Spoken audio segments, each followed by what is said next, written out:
నమస్తే. ఆంధ్రప్రదేశ్‌లో రాజకీయాలు పతాక స్థాయికి చేరుకున్నాయి. ఒకరిపై ఒకరు దూషణలు, కామెంట్స్ రకరకాలుగా పరిస్థితి మారింది. దానికి ముఖ్యమైనటువంటి రీజన్ ఒకటుంది. తెలుగుదేశం పార్టీలో కీలకమైనటువంటి వ్యక్తిగా ఉన్నటువంటి విజయవాడ ఎంపీ కేశినేని నాని పార్టీ మారడం, ఆయన మారిన తర్వాత జగన్మోహన్ రెడ్డి గారిని కలవటం, బయటకొచ్చి మాట్లాడటం. అది కూడా పార్టీ అధినేత నారా చంద్రబాబు నాయుడు, అలాగే లోకేష్, ఇతర నాయకుల మీద. దానికి వెంటనే కౌంటర్‌గా బుద్దా వెంకన్న ఏ స్థాయిలో మాట్లాడారో మనం చూసాం. "నీ చిట్టా అంతా నా దగ్గరుంది. నువ్వు అనవసరంగా మాట్లాడకని" చెప్పి ఒక స్వీట్ వార్నింగ్ కూడా ఇచ్చారు. ఇప్పుడు ఇది హాట్ టాపిక్‌గా మారింది. అయితే తాజాగా కేశినేని చిన్ని ఆయన మీడియాతో మాట్లాడారు. చాలా కీలకమైనటువంటి అంశాలను ఆయన లేవనెత్తారు. ఏదైతే నా సోదరుడు కేశినేని నాని ఆరోపిస్తున్నట్లు అందులో ఏమాత్రం వాస్తవం లేదు. నారా చంద్రబాబు నాయుడు మా కుటుంబం మధ్య చిచ్చు పెట్టారు, విభేదాలు కలిగించారు అని చెప్పి నాని గారు చెప్తున్నారు కదా. నేను ఎలాంటి చర్చకైనా సిద్ధం. 2000 సంవత్సరం నుంచే మా మధ్య విభేదాలు ఉన్నాయి, కానీ మేము ఎప్పుడూ కూడా బయటపడలేదు. అది నాకు తెలుసు, నాని గారికి తెలుసు. ఈ రోజున నారా చంద్రబాబు నాయుడు గారు చిచ్చు పెట్టడం ఏంటి?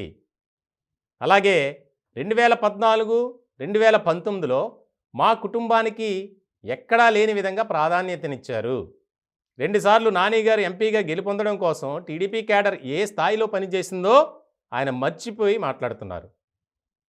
అదే వైఎస్ఆర్సీపీ జగన్మోహన్ రెడ్డి గారి మీద ఏ స్థాయిలో మాట్లాడారో ఆయనకి గుర్తు తెచ్చుకోవాలి అని చెప్పి చాలా సీరియస్గా మాట్లాడారు. అలాగే ఈ పార్టీ వల్ల 2000 కోట్లు నష్టపోయానని చెప్పారని మీడియా ప్రతినిధులు అడిగినప్పుడు అంటే ట్రావెల్స్ని పెట్టి 2000 కోట్లు ఎవరైనా నష్టపోతారా?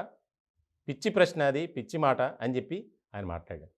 చాలా కీలకంగా మారింది. అంటే ఇప్పుడు ఫ్యామిలీ పాలిటిక్స్ ఇట్లా, అంటే కేశినేని నాని, కేశినేని చిన్ని మధ్య ఉన్నటువంటి విభేదాలు, దాన్ని పార్టీకి ఆపాదించడం ఎంతవరకు కరెక్ట్ అనేది బాగా వినిపిస్తుంది. కేవలం తిరువూరు సభకు కేశినేని నానిని కాకుండా కేశినేని చిన్నిని పెట్టినందుకు అంత వివాదం కలిగించేలా చూశాడు. కాబట్టి అది మంచి పద్ధతి కాదు. నా భార్య మీద, అంటే కేశినేని చిన్ని మాట్లాడుతూ, నా భార్యపై దొంగ కేసు పెట్టాడు ఈ నాని. ఈయన మా గురించి మాట్లాడేది, మా అధినేత గురించి మాట్లాడేది, మా లోకేష్ గురించి మాట్లాడేది. యువగలం కార్యక్రమానికి ఏ స్థాయిలో పబ్లిక్ వచ్చారో కళ్ళు కనిపించలేదు ఆయనకి. ఇట్లా ప్రశ్నల వర్షం కురిపించారు కేశినేని చిన్ని. వాస్తవానికి తెలుగుదేశం పార్టీలో భిన్నాభిప్రాయాలు వ్యక్తమవుతున్నాయి. ఆయన ఇష్టం లేకపోతే, పార్టీలో కొనసాగలేకపోతే వెళ్ళిపోవచ్చు. పార్టీ మారే స్వేచ్ఛ, హక్కు ఎవరికైనా ఉంటుంది. కానీ పార్టీ మారిన తర్వాత పార్టీ ద్వారా ఎంతో ఉపయోగం పొందినటువంటి కేశినేని నాని ఈ రకమైనటువంటి వ్యాఖ్యలు చేయటం ఎంతవరకు సమంజసం అనే ప్రశ్న బాగా ఉత్పన్నమవుతుంది. వాస్తవానికి ఇది 2 పార్టీల మధ్య తీవ్ర వివాదం కలిగించేలాగా ముందుకు వెళ్తుంది. దీనికి సంబంధించి ఆల్రెడీ, అంటే తెలుగుదేశం పార్టీ నాయకులు అలా ఉంచితే, వైఎస్ఆర్సీపీలో ఉన్నటువంటి ఒక నాయకుడు ట్వీట్ చేశాడు. చాలా ఘాటైనటువంటి ట్వీట్ చేశాడు. పుట్లూరు వరప్రసాద్ పీవీపీ. ఆయన 2019లో వైఎస్ఆర్సీపీ నుంచి ఎంపీ అభ్యర్థిగా పోటీ చేస్తే కేశినేని నాని తెలుగుదేశం పార్టీ అభ్యర్థిగా పోటీ చేశారు. 8726 ఓట్ల తేడాతో పీవీపీ ఓడిపోయారు. ఇలాంటి సందర్భంలో అటు తెలుగుదేశం పార్టీ నుంచే కాదు, వైఎస్ఆర్సీపీలో కూడా కేశినేని నాని వ్యవహారంపై సర్వత్రా విమర్శలు వినిపిస్తున్నాయి. అలాగే కొంతమంది బీజేపీ, కాంగ్రెస్ పార్టీ నాయకులు కూడా ఆయన తీరు పట్ల అభ్యంతరం వ్యక్తం చేస్తున్నారు. ఇట్లాంటి సిచ్యువేషన్లో రానున్న కాలంలో ఏం జరుగుతుంది?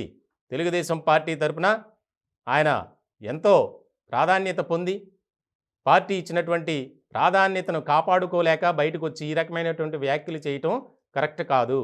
ఇప్పటికైనా కంట్రోల్ పెట్టుకోవాలి నోరుని అని చెప్పి మాట్లాడుతున్నారు. ఇదిలా ఉంటే వైఎస్ఆర్సీపీ తరపున విజయవాడ ఎంపీ అభ్యర్థిగా దాదాపు కేశినేని నాని అభ్యర్థిత్వం ఖరారైనట్లు కూడా మనకి సమాచారం అందుతుంది. ఈ నేపథ్యంలోనే ఒకవేళ పీవీపీ మళ్ళీ టికెట్ ఆశించి ఈ విషయం తెలిసిన తర్వాత ఆయన చేసినటువంటి ట్వీట్ ఇప్పుడు సర్వత్రా రాజకీయ వర్గాల్లో చర్చనీయాంశమైంది.